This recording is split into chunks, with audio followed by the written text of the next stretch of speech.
अस्सलाम वालेकुम वरहमतुल्लाहि वबरकातुहू।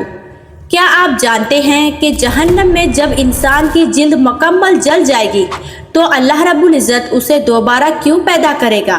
कुरान मजीद ने इसकी ऐसी हकीकत बयान की है जो हर मुसलमान को जाननी चाहिए। पूरी हकीकत जानने के लिए ये वीडियो आखिर तक ज़रूर देखिएगा। अल्लाह रब्बुल इज़्ज़त कुरान मजीद में फरमाता है, बेशक जिन लोगों ने हमारी आयत का इनकार किया हम उन्हें अनकरीब आग में दाखिल करेंगे। जब भी उनकी खालें जल जाएंगी तो हम उनकी जगह दूसरी खालें बदल देंगे ताकि वो अजाब का मज़ा चखते रहे।